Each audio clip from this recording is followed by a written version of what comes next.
side. All the young boys, please sit on this side. The youth, specifically. And if it isn't ahead, would be better.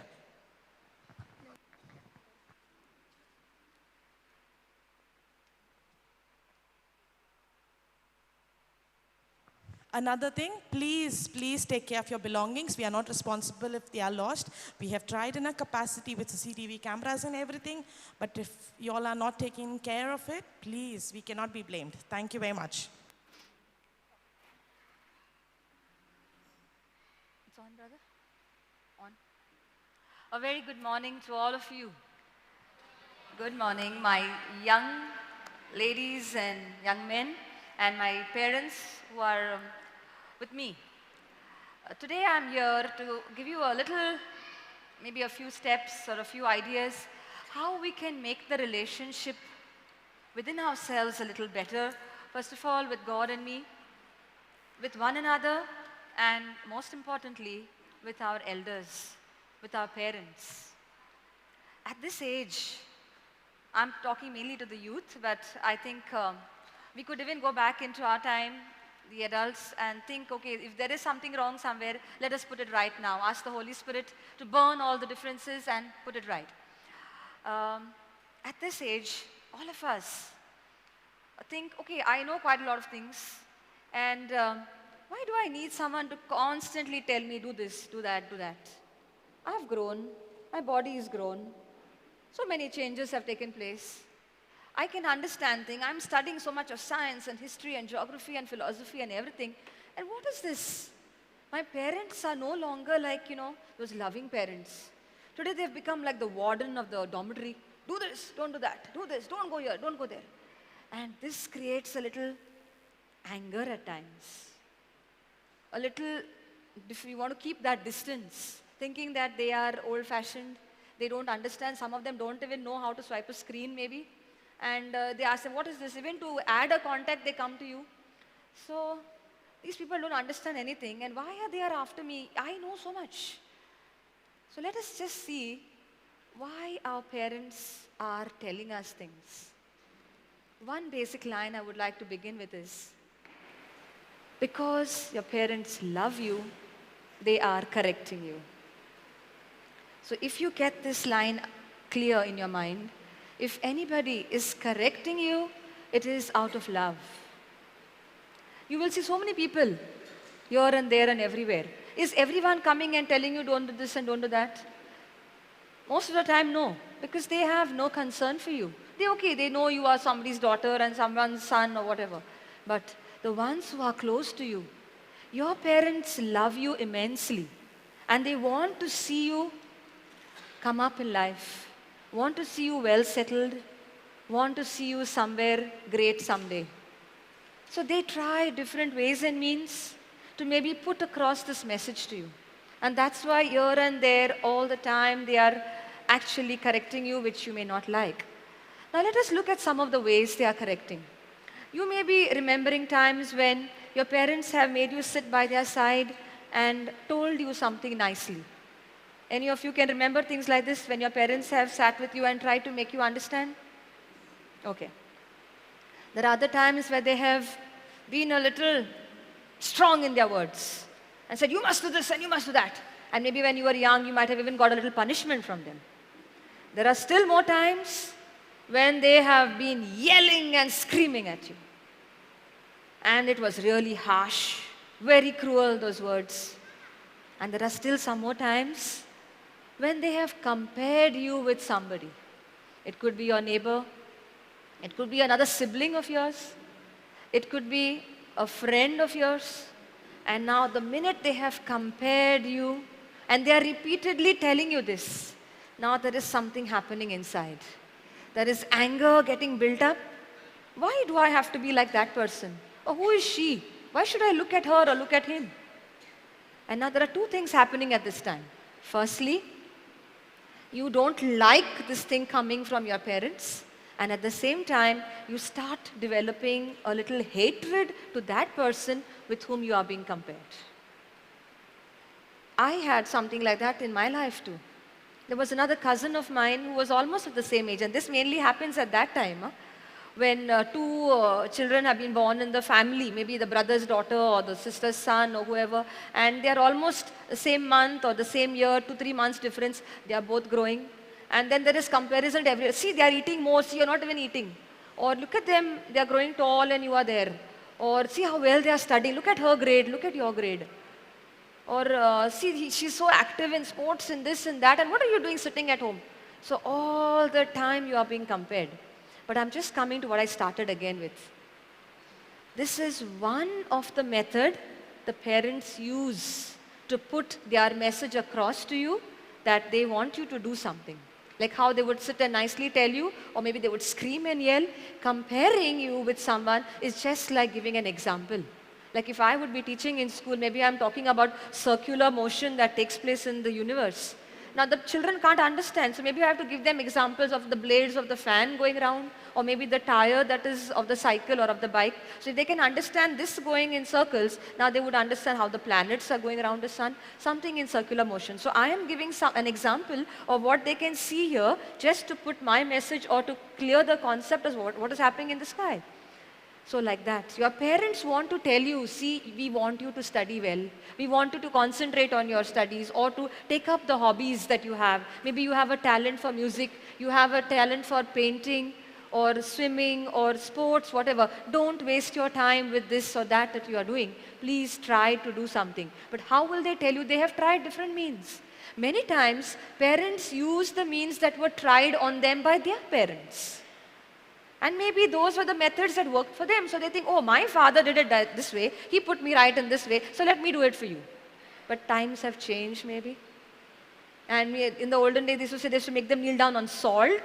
They used to make them kneel down on fine gravel. Very harsh punishments. So they think, okay, even today I'll do that. It worked for me, so it should work for you.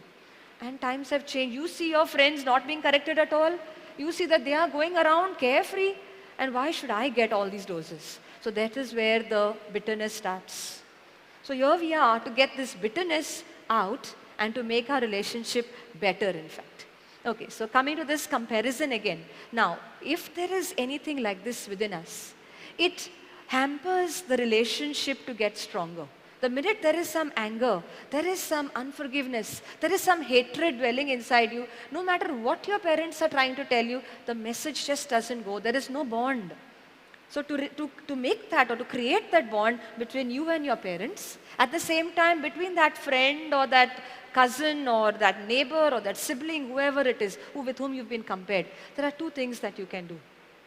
Firstly, try to understand what exactly is my mama saying or what exactly is my papa trying to say. What is it? It's not that comparison. Comparison is only a method. But finally there is a basic line. He or she is trying to tell me to do something. So once you get that clear, now that anger that you had about that comparison part will slowly start taking a backseat. Second thing, try to rationalize. Try to just analyze and see, is there anything wrong if that person is taken as a model? So many times we say, see, look at Gandhiji. He had his certain principles were we should live by simple living but high thinking. So it's just a concept or just his idea that we are taking and trying to use it. So like that, your parents are trying to make use of something that is happening there to make you better. But on the contrary, what do we do? As a defense mechanism, we look for things that are wrong in that person's life. We look for small mistakes. You think that he is better than me. You know what he did yesterday? And you know what she's doing? You know the other side of it? You only see that she's good, she's holy, she's this, that. You know about the other things? So we try to now portray the bad things of that person. But now, after we have realized that is only an example, only a figure from which the good things have to be copied, now you can understand that there's nothing wrong with that person. Why should I just harbor these angry feelings, these feelings of hatred towards that person? Let me just let go. We were just saying here, we have the power to love. We have the power to forgive. Let us make use of it and release this person from that net or from that cage that we have put that person in. So we can get rid of this anger when it comes to comparison. The next point that I would like to make is, many times parents themselves maybe have not received love from their parents. Their childhood or their youth days might have been quite different. They have struggled through it all. And they are not able to pour out that love in you. Because if I don't have love, how can I give you love? If I am empty, how can I pour it to you? So the parents themselves are till today maybe struggling in their own life, trying to cope with their life. And some of them maybe even into addiction. Maybe smoking, drinking, gambling, or whatever, pornography or whatever. Maybe your mother or whoever is into gossiping, telling lies, and you see them correcting you. Now this is worse. You are drinking and how the hell you tell me do this and don't do that. Look at your life. Now you feel like turning back and giving as much as you can. Maybe some of you are so strong enough that not only giving one, you have the capacity to lift them and bang them. But the Word of God says, honor your father and mother. It's not said, if your father is good, then you honor him. In Ephesians chapter 6 and verse from 1, it starts, honor your father and mother. The word honor is much higher than the word respect. So whether they are good or they are not so good, we need to keep this commandment. It's the only commandment with a blessing attached to it, with a promise attached to it. So the promise is, if you honor your parents, you will be blessed with a long life here on earth. So let us try to do it the best way we can. Now there are a few things here again that we can, some small things that we can think of, how we can get along with this little area that we are struggling in. I would like to remember a small little story. There was a little boy who used to get very angry. The parents tried to tell him, see, for no reason you are getting angry with us, so please don't get so angry, try to cool down. What is the reason? Why are you getting so angry? Parents tried their best, but nothing worked. So that father of this boy knew a person, a spiritual person or a little holy person, and he said, see, this is the problem my son is facing, so can you help him out? So that man said, okay, send your son to me. He was about 12, 13 years old. So this boy went there, and that man gave him a bag of nails. And this boy, he had his house, and the fencing was of wood. You know, it was ribs of wood all over with a little pointed thing you must have seen in movies or things like that. The whole fencing was of wood. So what this man told the boy, he said, now I've given you a bag of nails and there is a hammer. Now what you do to control your anger, this is a small little tip that I'm giving you, or a little help. Each time you get angry, take a nail, put it on that wood and start banging it. Bang it and let all your anger go into the piercing of the nail into the wood. And that boy said, okay, that much? Okay, I'll do. So he started. On the first day, he put 40 nails into that wood. So you can imagine 40 times he got angry. Now a lot of energy went into it. Maybe his hand also was aching a little bit. So next day, he started thinking, this is an exercise given to me. So maybe he tried to sober down a little. Next day he went on putting again, but the number from 40 came to about 35. Went on doing it. Then the next day and the next day, the number was reducing and reducing, till a day came, it became just 5 nails on that wooden piece. And one day where he was so cool for the whole day that not a single nail went there. So now he went, the bag also was almost empty. So he went to that man and said, okay, you gave me a job, I have done it, and it has helped me to some extent because I've put, and now I'm able to control my anger a little. That man said, oh, wonderful. Now I'm giving you a little more, another task. So he said, now what is it? He said, now what you do? You go and stand on the other side of the fence, because there were only ribs, no? Only those things. Kami कशें म्हणटा आमी कोंकणींतल्यान. So kami त्यो. एक खिळो घातलो काय तो सारको भितर गेलो आनी ते सायडीन तो उबो आसा. So now what he told him, now you go on the other side and hit the hammer and try to get those nails out. So each time you get angry, now that is your job. Go and again bang it from the other side to get those nails out. So this went on for another maybe 15 days or so till the nails were all out. And then he said, okay, I've done your job. First put the nails in, now take the nails off. And now what? He said, now go and just stand and look at the fence and see, does the fence look like how it was before? So he looks at it nicely and he says, no, it's all full of holes. So what that man was trying to say, each time he was trying to actually convey a message, and that is the message I also want to give you. Each time you are angry and you're throwing out words out of your mouth, because what the heart contains, the mouth speaks. Again, this is the word of God that says. So you're angry and you are throwing out those words. Those words are going like nails into your parents' heart. They are going like nails into your elder's heart, maybe your teacher's heart, whoever you are speaking with anger. And you may say sorry later, but the nail has made a hole, so that will never be the same. Just as the fence was not the same, your angry words have created some amount of wounds in your parents' heart. Now, I am not trying to say we all have said it, we all have made mistakes. But after having learned certain things here and there, let's try our best not to hurt them.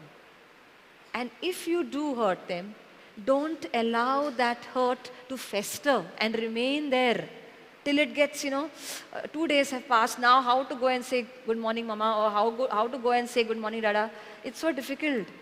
Or whoever, uncle or grandpapa or whoever it is. It's so difficult. So don't wait for that, relationship that is broken to go further away.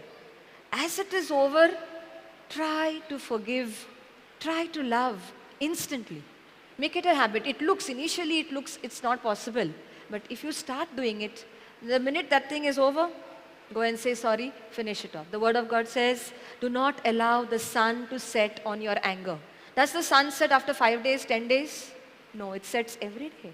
That means don't go to sleep with a heart full of anger, a heart full of resentment, a heart full of unforgiveness.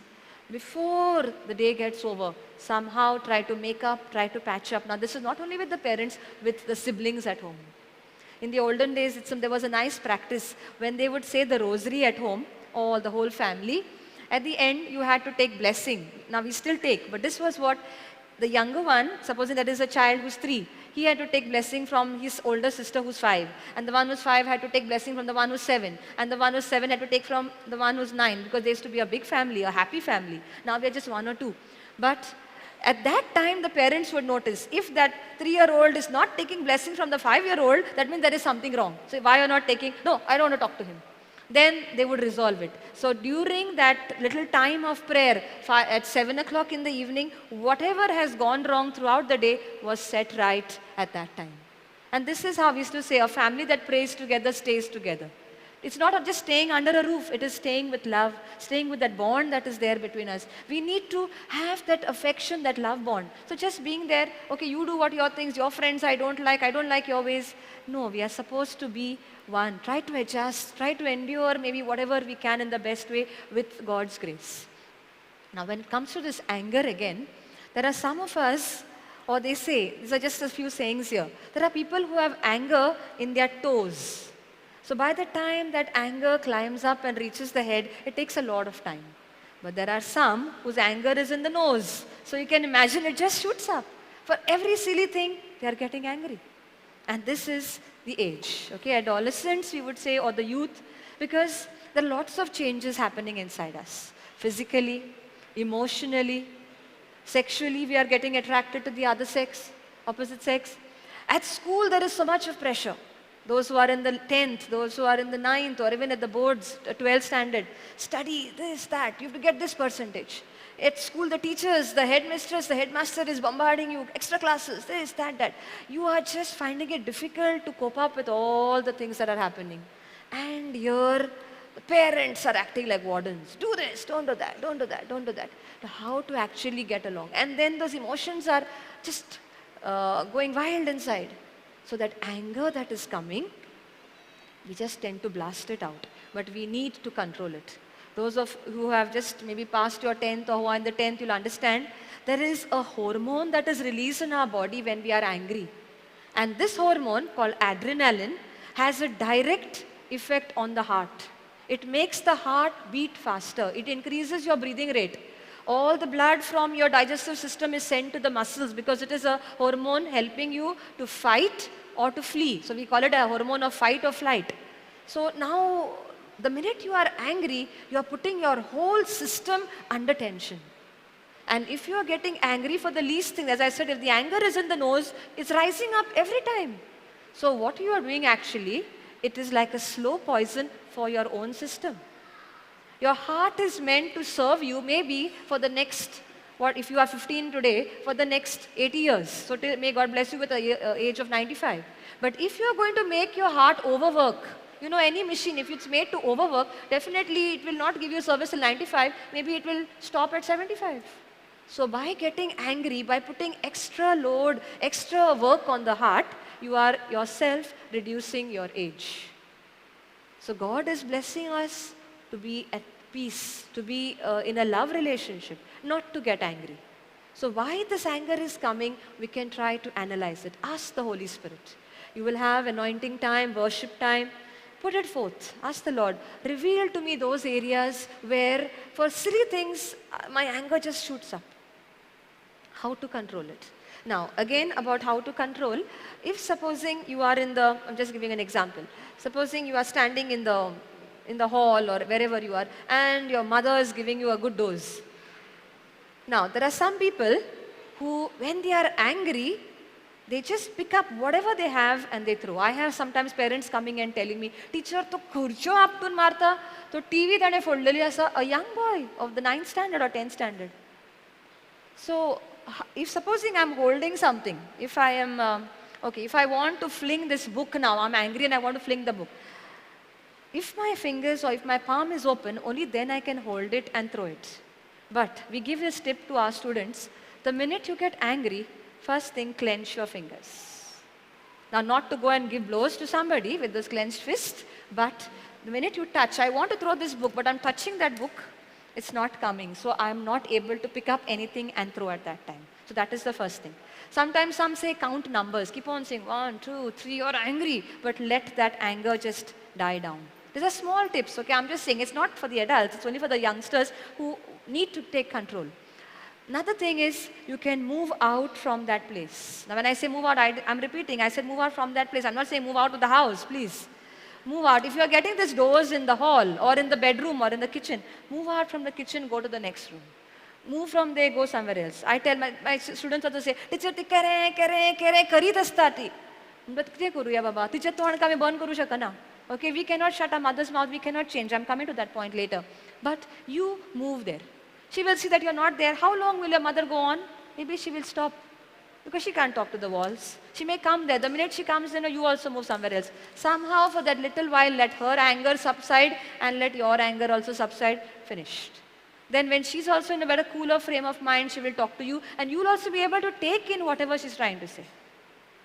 So you can try these small things when it comes to dealing with the anger at that time. And as I told you, remember every angry word that comes out is going like a nail into the heart of your parents. Now you will say, what about their words that come? They are also making holes in my heart. Yeah, I understand. Okay, definitely. They are quite harsh. Everybody saying, yeah, you're only taking the side of parents you are protecting. No, I'm not protecting. I've also been a child. I've been a youth. So I know how hurting those words are. But we cannot change our parents. The world says, you cannot change anybody around you. Not even your cat or your dog. Maybe you'll tell him, shut up, don't shout and don't bark, I'm getting disturbed. The minute he sees another dog, he'll start shouting and barking. Finished. So you'll say, I told him, I gave him a biscuit to eat and still he doesn't want to obey me. You cannot change anybody else. The only person you can change is myself. You can only change yourself. We haven't chosen our parents. Can we say, oh, I don't like this dada of mine, let me go and make some other man my dada or make someone else my mama? No.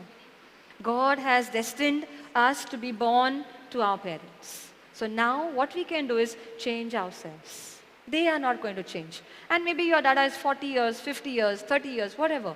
He has lived his life for so many years. Now it's difficult for him to change. But your prayers can make a change. When they see the change in you, as it is said, be the change you want to see. Start with yourself. When they see you changing, they'll be amazed. Oh, this son of mine, this daughter of mine was like an angry bird. Today, she's so nice, she's so cool. What has brought about the change? So if she can change, why can't I? Looking at you, you have been chosen. You have been brought here, set apart from the entire world. There is so much going on. Today is Diwali. There are so many celebrations. But God has chosen you all to be here for a purpose. He has called you here so that through you, you and your entire household will be saved.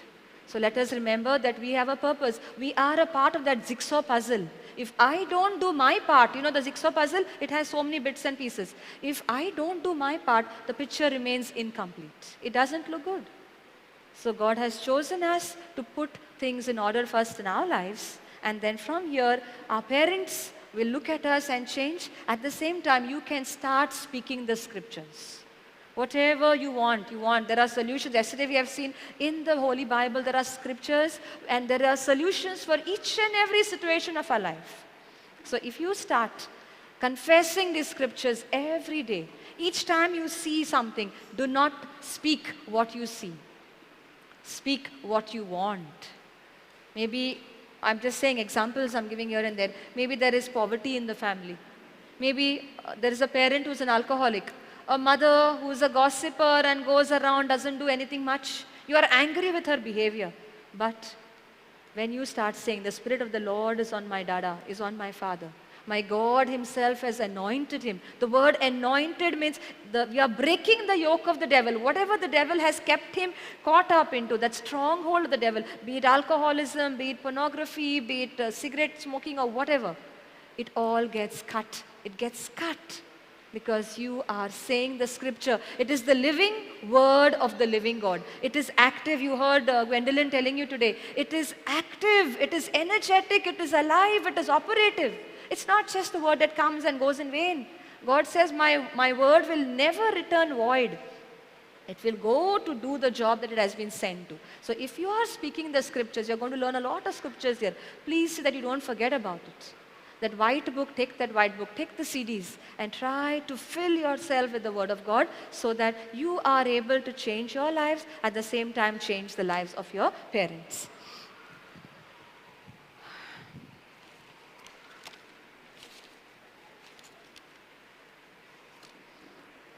One more point that I want to make again, when the parents are correcting you. I'll give you an example, something that happens at home. Maybe I've gone to school in the morning and I've told my children, see, the clothes are folded and kept there, see that they are put inside in the cupboard. Now I have told them to do something and I've gone. When I come back from school, I see the chairs piled up with the clothes there only. Now, what will I say? Oh, wonderful, my daughter, so nice, you spent your time watching TV, you did a good job. Will I say that? Definitely not, okay? Maybe, what did you do? I told you to put it, no. There's so many things coming. And in that, maybe certain words, you're like useless, good for nothing, you can do nothing. All the time I've been telling you. Now look at the words that are coming out. Useless, good for nothing. You can't do a single thing right. You know, these words come out sometimes. We know that words, yesterday brother taught us, let us not use words for communication, but words to create. But sometimes these words come out of our mouths. Now, what can they do with these words? Each one of them can stick that word like a label. Yeah, mama said I'm useless. She said I'm good for nothing. She said I can't do a single thing right. And keep on repeating those negative words to themselves. Or, why did mama say I'm useless? Why did she say I'm good for nothing? She knows I'm good at singing. She knows I'm good at dancing. She knows I'm good at composing things. She knows I'm good at this, that. I'm so creative. Hello? Hello? Hello? Okay, so it's on. So why is she saying this? The words have been said for a particular action. For something that I should have done or for something that I did not do. It is not for the person. So if I have said that word or the parents have said that word, it is not for you. But we say, you are useless, you are good for nothing. Okay, those words come. The way it is said is wrong. But the message is that you have not done that job. So the action, the parents are actually condemning the action, not you. Just get this cleared. I am good. My parents love me, but they don't like what I have done or what I was supposed to do and I have not done. Maybe the parents are saying something to you because you are all the time on the cell phone. They want you to come up in life, they want you to make a career. That same time that you are wasting maybe could be used in a good way. So now when they are saying to you, it's again the action, it is not about you. So separate the action from yourself and keep reminding, I am good, my parents love me. Now it's not, maybe you will say, my parents are saying words for me, they are saying I'm stupid, they are saying I'm dark, they are saying I'm this, I'm short and whatever.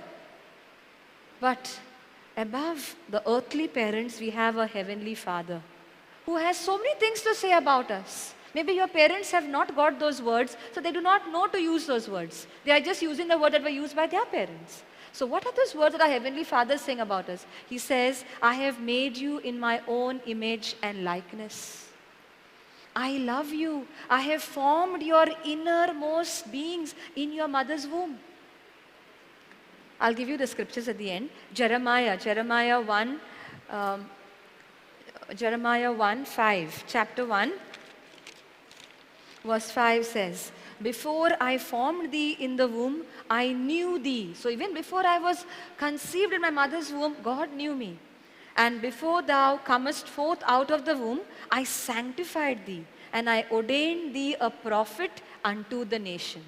So it's not that only He has formed me, He has formed me with so much of love and care, but besides that, He has given me a mission. He says, I have ordained you a prophet, a prophetess in the kingdom of God. So He has a great role. The parents may be saying useless, but God is saying you are very, very useful to me. So don't allow those labels to be stuck onto you, but just peel them off and throw them. Understand that those words are for your action and not for you. A small example here. There was a donkey that the master loved him very much, but one day, I don't know what happened, and the donkey fell in a well. And now it was such a difficult task to get that donkey out. So this man was thinking, and he went to some friends of his and he said what to do. One clever man gave him an idea, put a ladder inside, let the donkey climb on the ladder and come out. Okay, it was a stupid idea anyway. Somebody said let's put some ropes inside and try to tie him and see if we can pull him out. So each person is giving different ideas. Then he was trying, but he said, oh, it'll be so difficult. Someone is saying, call the fire brigade and lots of things. One smart fellow said, are ili mati ude rete bain tataka purun ude rete. So marani retaka. Okay? So he said, put some mud in that well and let him die there. Okay? He'll just bury him there and that's it. So he found maybe this was the best thing. So they started, okay, lifting and throwing mud inside. The donkey was there, he was getting mud falling on his head, so he was wondering what is happening. First a little fell and he is looking what is happening. More and more and more. And then he saw that his legs were going in that mud. He knew that about half of his leg was going in the mud.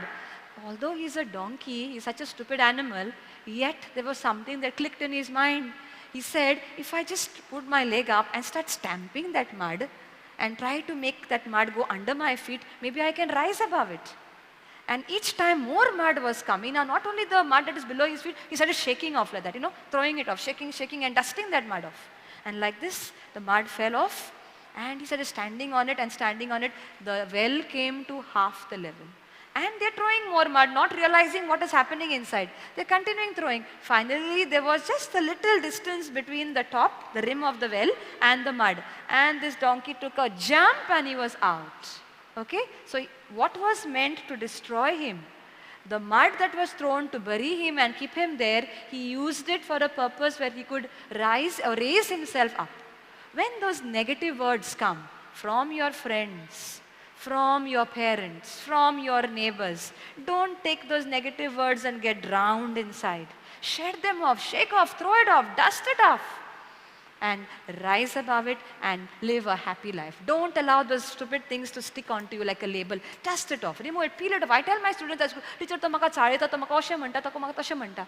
Are te label काढून बाहेर मार रे, कित्याक दसून रावला रे तू? ताणे तुका काल म्हटलेले मरे ते आज तेच घेऊन काल मका अशें म्हणले तशें म्हणले. Why are you reminding yourselves? Nobody can hurt you if you refuse to get hurt. Remember this. Words are said. Another thing I tell my students, if you are walking on this side of the road And on the other side of the road, there is a person, a really mentally unsound, a mad person walking on that side, and he's saying lots of things to you. He's giving you doses of lots of bad words, or whatever he's saying. He's saying you are this, you are that, you are that. Do you get affected? Okay, he's a madman. Why should I get affected? So now you are reasoning in your mind. You have made a mindset that what he says, I will not allow to affect me. But when your parents are saying, or when your friends are saying, your siblings are saying, your neighbors are saying, why are you allowing it to come and affect you? Again, change your mindset.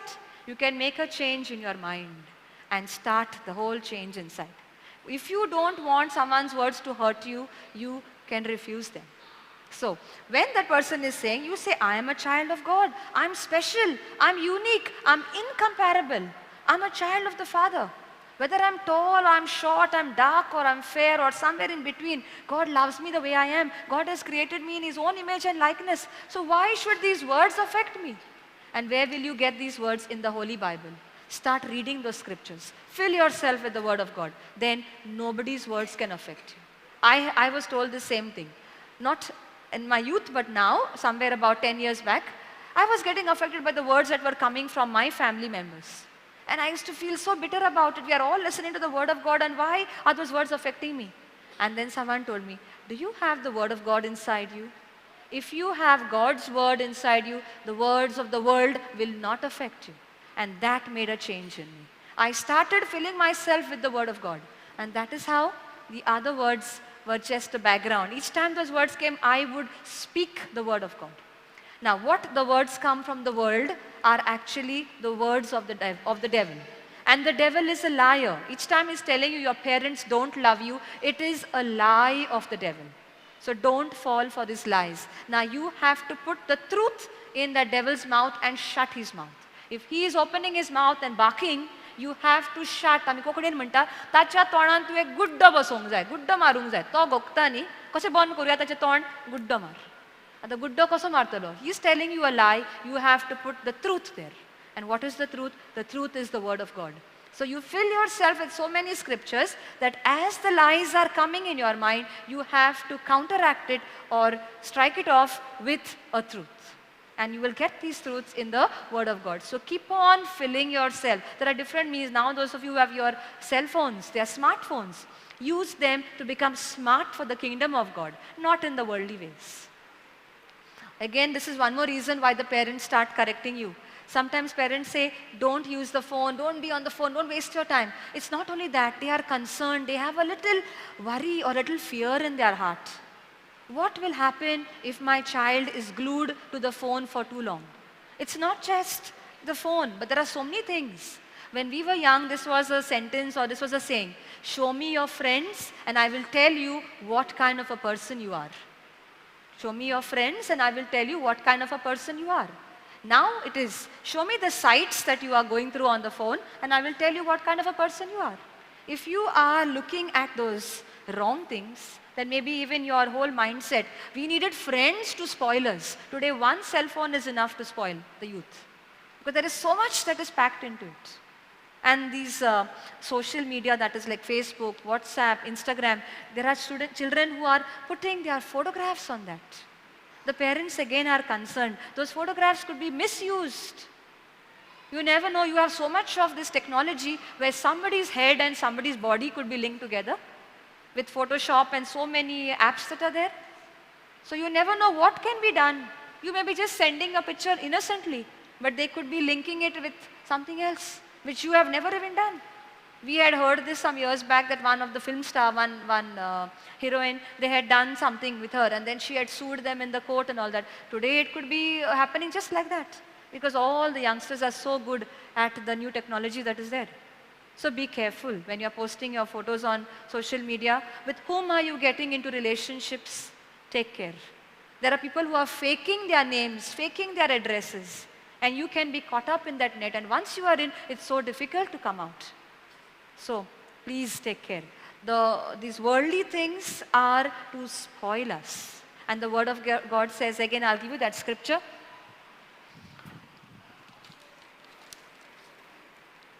Romans 12:2. Romans chapter 12 verse 2. Be not conformed to this world, but be ye transformed by the renewing of your mind.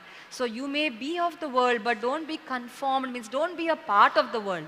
Try to be away from it. How will you be away? Be transformed by the renewing of your mind, that ye may prove what is that good and acceptable and the perfect will of God. Parents again may be correcting you about your dressing.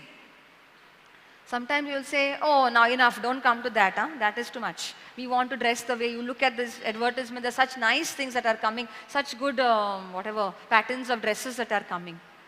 But my dear friends, the Word of God says, we are the temple of the Holy Spirit. God dwells inside us. And clothes are meant to cover our body, not to expose our body.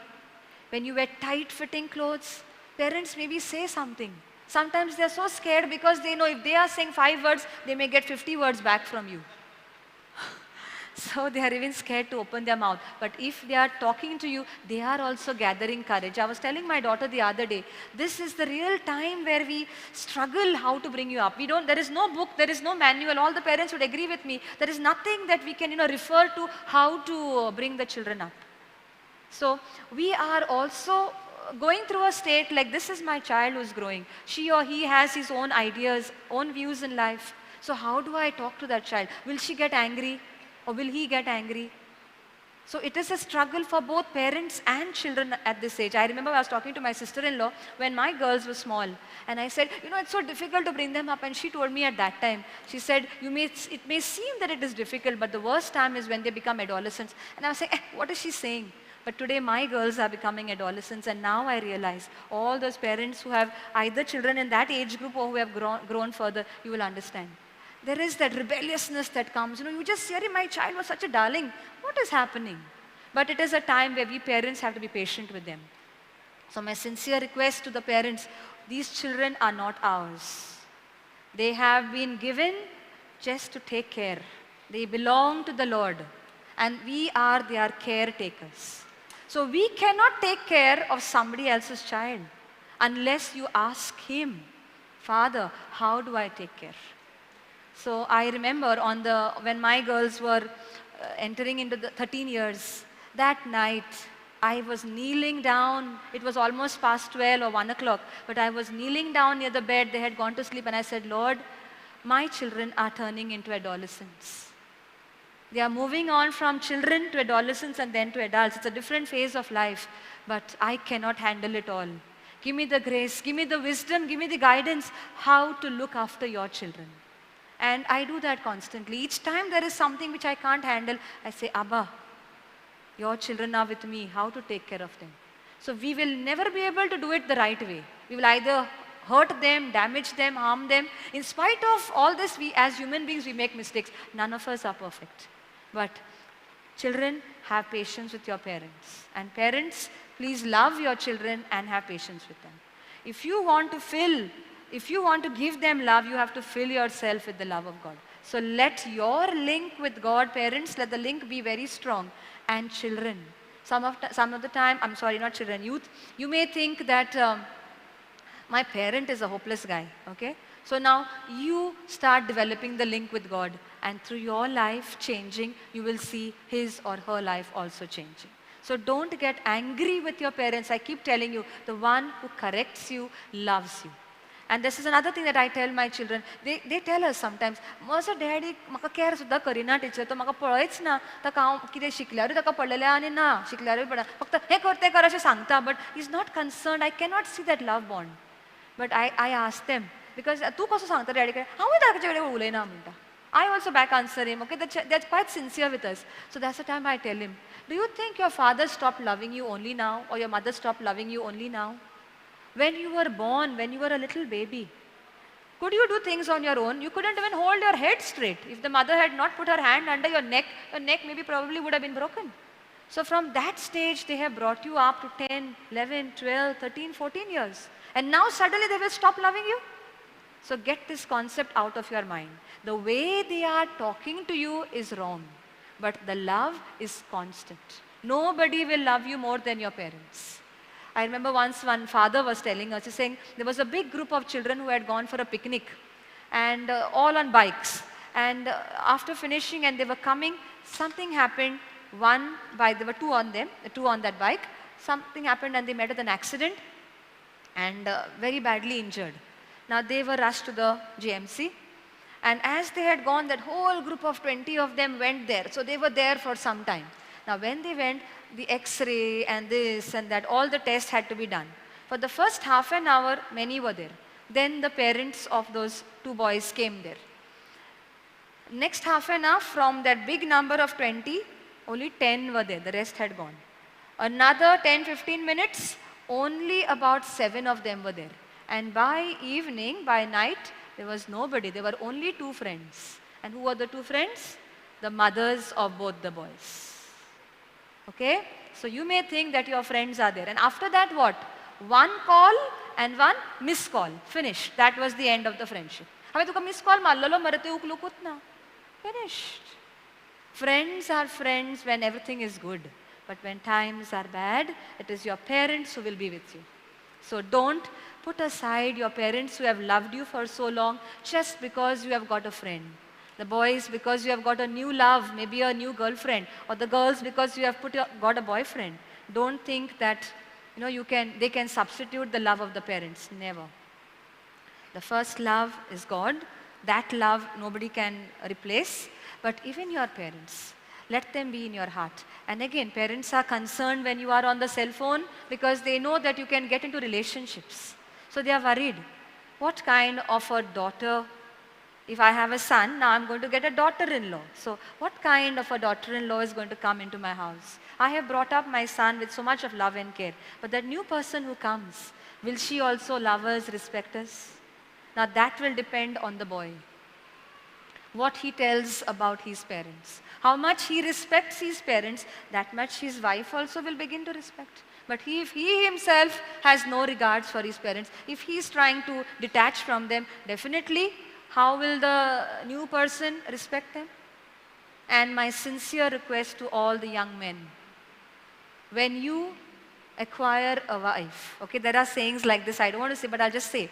They say, sons are sons till they acquire a wife. After they acquire a wife, they are no longer sons. But daughters are daughters all their life, okay? But things could change. These are just the worldly sayings. You can always change it. Don't be sons only till you acquire a wife. Let the wife be in her place, but don't replace your parents because a new person has come. Because they have loved you for maybe 25, 27, 28, 30 years of your marriage. They have helped you. They were happy that you're getting married and there is a new daughter coming into the house. And now suddenly, you just push them aside. And you fend for yourself, you'll do whatever, I am happy with my wife. No, you're breaking their heart. So please, let the wives be in their place and the parents in their place. The girls, while choosing, choose wisely. The world is so glamorous, everything is glittering. What you see on the outside may not be the true thing. So, look, I tell my students when we have the guiding class, guiding and scouting, I deal with the guides of the 10th standard, I talk to them. You have somebody in mind, not only one, let there be 3, 4 people. Watch them. If you are in the 10th today, you are just 15 years old. You have another 5 years. Just think, another 5 years. Keep watching, look at that boy. Where is he? What is he doing? How is he progressing in life? खंयच्या बार्रार बसता, खंयच्या पाट्यार बसता, टिट्यार बसता, खंय पावता? काय बरो तरी खंयच्या कॉलेजीन आसा, तूं शिकता आनी तो थंय असो भोंवता. What is the use? Will that person be able to support you? He may be coming with a bike every day, one friend's bike and somebody's bike, and you're getting impressed. Those nice, strong muscles, the same muscles will come on your face one day. So take care. So, just don't get fooled, okay? See that you make your choice wisely. We have a book there, Choosing Your Mate. How do you choose your mate? There is a small, like the white book, please go through that. Don't fall for all the glamour that is outside. It's fictitious. It doesn't help much. And the last thing, again I've told my students, so I just want to put this across. When you are, maybe you are in a relationship and now you think my parents will not agree, they will not be for it. Come on, let's, पळोवन वचया. पळोवन वचून खंय तरी लग्न जावया. Okay? Or elope together. It doesn't help. We require the support of our families. It doesn't help. Because God may forgive you, but society will condemn you all your life. That little function that you have, the marriage celebration, it's not only to share your joy, it is also for the society to approve that these two men and young lady or the woman are going to live together. So they have to approve it. If you're going to just elope somewhere and go, and then they say, आम्ही कितें म्हणटा सावंतवाडी वचून लग्न जालो. Okay थंय कितें जाता खरें म्हणटा हांव खबर 2 हार घाले गळ्यान जाल्यार लग्न जालें. Any community you will see, it has that religious ceremony that has to be done. We take our vows in the church with the wedding bands, or they put the Mangal Sutra, there is that, the Bajji there, and they will do that, Om Galap and whatever, Sat Fere Gyop, all that is there. We need the blessings to live together. So don't think if you run away, it will help. It doesn't help. Maybe just a month, and then you neither have the girl's family to support you, neither the boy's family, and you're just two young people dangling in the air. Then what do? So think wisely. Don't just jump and don't get caught up in those nets that are cast. Okay, once you are caught up in that net, then you don't know what to do. Be close to your parents. They are your friends. As I told you in that accident, there were only 2 friends that were there and who remained till their sons were okay and all right. And those were the mothers of both the children. I don't say the fathers are there, but maybe the father couldn't be there. He had to be back home or whatever. But the mothers were there throughout. Be close to your parents. Don't put them aside because you have got. So this relationship which sometimes you think is bitter, it can become better. So just I'm summarizing all the points which I started with. Firstly, your parents love you and that's why they are correcting you. So don't misunderstand their correction. Secondly, they are using different ways of correcting you. Maybe screaming, yelling, telling you nicely and comparing. And that comparing is what hurts us lots. So I told you can do 2 things about it. First of all, try to understand what is the basic message. Why is she comparing? As I told you, if I want to talk about the circular motion in the celestial, among the celestial bodies, I will give an example that they can see. So they are using a person as an example just to tell you, you should do what that person is doing. Okay? So don't get upset. Look at that basic line. Then try to resolve the relationship, whatever has happened wrong with that friend or that cousin or that sibling, try to put it right through forgiveness. Do not allow your anger to remain with you for too long. At the end of the day, before the sun sets, the anger should be finished. So go and say sorry, make up, patch up, whatever, finish. Don't allow that anger to remain there. Then when they are correcting you for different things, if it is the dressing, I was saying something about dressing. If our body is a temple of the Holy Spirit, the clothes also that we are wearing should be modest. The film stars or in the movies or on the advertisements, on whatever, on the magazines, they may show you lots of things. But when it comes to this acting, I don't know if you have seen, many of you must have seen when they're actually doing that shooting of some movies going on. Have you seen a big group of people there? Are they just one hero and one heroine doing some acting? There are so many. Those of you who have seen, there must be minimum 20 people. One for this, one for that, and God knows what, everything. Okay? So they are in a very protected environment. Even if they are wearing half the clothes, they are very protected. Nobody can come and do anything. Nobody's going to come and tease them or pass comments on them. But you want to use those clothes and go in the market. You want to go shopping. You want to go here for a movie with those clothes. So you are asking for comments from people. You are not safe. That is real life, R-E-E-L. But you want to use that in your real life, R-E-A-L, which will not go on. So think, just because they are wearing, and they are wearing it in a protected environment, they are safe with it, you cannot do it. Now, sometimes maybe you are with your parents. If you are with your parents, okay, but if your parents allow it, maybe even on the beach, if you're wearing something, if your parents are there with you, there is some amount of protection. But if you are going on your own, again, you are putting your life at risk. You are asking for trouble. So be careful. And as I said, we are not conformed to the world. We have to be transformed by renewing our mind. And when it comes to how we look, don't be worried about the external. Make your heart beautiful. Let your character be like the character of Jesus. Because God does not look at us. When God wanted Samuel to anoint the next king after Saul, he gave the message to Samuel, anoint the sons of Jesse. And Jesse had so many sons. I don't know the number, maybe 6, 7 sons. And then one by one they were coming in front of him. But Lord told Samuel, I do not look at the outer appearance. I look at the heart. I'll just read that scripture to you. 1 Samuel chapter 16 verse 7. 1 Samuel chapter 16 verse 7. But the Lord said unto Samuel, look not on his countenance or on the height of his stature, because I have refused him. For the Lord seeth not as man seeth, for man looketh on the outward appearance, but the Lord looketh on the heart. So we may say, and look at him, he's such a weakling, and how will he be able to do things? But God is not looking at how we are on the outside. He's looking at our heart. So make your heart beautiful. Don't be bothered at whether you are tall or short. There are people who are tall and are unhappy. I remember there was one student in my class. He was so tall, but he used to walk like this. And I asked him, "Are किधर तू असं लांब आणि ना teacher ते माका माड म्हणतात, कोण माका मान म्हणतात, bamboo म्हणतात, कोण coconut tree म्हणतात."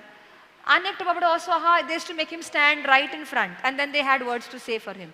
So the people have lots to say. When somebody's tall, we want him to be medium. When somebody's medium, forget it. So we are not going to be bothered about who's saying what to us. If we know that God likes us the way, loves us the way we are, let us be happy about it. Okay? And for things that are happening in our homes, and we are unhappy, I have told you so much, respect them, honor them. And you may be thinking, they don't deserve the honor. My father doesn't deserve the honor, he doesn't deserve respect. If he's talking roughly to me, I will talk to him double. Okay, or I have so much more to tell him. But you are going against the command, the 4th commandment. And things can change for you if you operate in love. St. Paul tells us in the letter of Corinthians, 1 Corinthians chapter 13. Please read it at home. Just take this verse, write it down. 1 Corinthians chapter 13. Yeah, it's all about love. 13, fourth verse, please. Okay. Okay, in place of charity, actually we can put love there. Love suffereth long and is kind. Love envieth not. Love wanteth not itself, is not puffed up. Wherever. Okay, 13:3, put 13:3 please.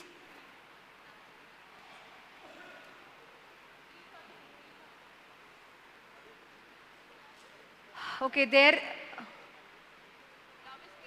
Love is patient, love is kind, love is not envious. Yeah, love, the sentence that, I have held on is, love does not keep an account of wrongs. Anything wrong that is done, if we love that person, we cannot keep an account of that. So, if you want to start with loving your parents, loving those elders under whose care you are, start forgiving them instantly. Don't wait for it. They said this, forget the past. Just finish off with the past. I'm giving you one scripture for that.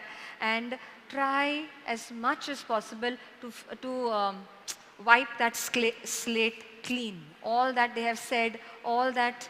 And how you can do it? By filling yourself with the love of Jesus. Look at the cross. Look at the cross and say, Jesus, if you have forgiven, I also want to forgive. And start just saying these 3 words. I love them, I forgive them, and I bless them.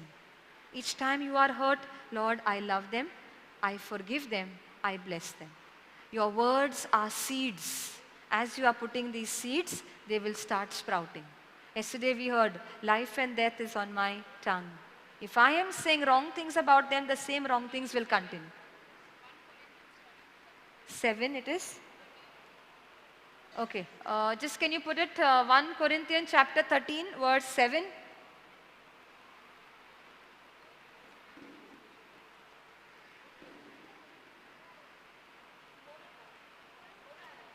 Okay, you can read it at home, my dear friends. Brother is there. Okay. So let us start loving our parents, blessing them and forgiving them. And remember in Isaiah chapter 43, God says, chapter 8, verse 18. Remember ye not the former things, neither consider the things of old. Whatever has happened in the past, remember not. Isaiah 43, yes, remember ye not the former things, neither consider the things of the old. So whatever has happened for the last 13 years, 12 years, 14 years, whatever your age is, just try to forgive it. If God doesn't want to remember it, if He is giving us the grace to forgive, why should we remember? So remember ye not the former things, neither consider the things of the old. And the 19th verse, please. 19th verse. Behold, I will do a new thing. Now it shall spring forth. Shall ye not know it? It's a question to us. I am going to make things new in your family, and you are the one I have chosen to start this new thing. Okay? So, shall ye not know it? I will even make a way in the wilderness and rivers in the desert. Now, look at this promise. A desert is supposed to be a dry land where there is nothing. And in such a situation, God says, I will make rivers flow. So something that is impossible, God is promising you. If you walk in love, forgiveness, and hold on to the scriptures tightly, as brother told us yesterday, that bulldog faith. When you have a scripture, hold on to it tight, come what may. The ghas marun, the wallapa, the ghas sodu naka, till you get it. So this is a word for all of us that we can get if we start speaking the scripture with confidence, with boldness, and make our life beautiful, and the relationship which was bitter, let's try to make it better. Thank you. Praise the Lord. Yes. Please give it up for this woman of God. And for Jesus, a round of applause. Thank you. Praise God. Thank you, Sister Rochelle. Okay, let's just go through what she said. She said, first thing, comparing means that parents giving us an example of a person that is like a role model. Second point is that anger is, when we talk about anger and when we throw words, they are like nails into another person's heart. Third thing is that we need to know the words that we speak. And many other stuff.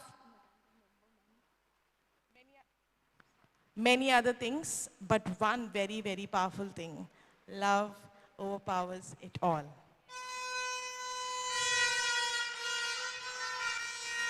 So we actually haven't introduced ourselves.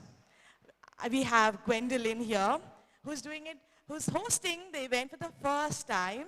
So let's give Jesus a round of applause for giving her this opportunity to come boldly for him. And you'd like to introduce me? I think. And this is Valerie Guy.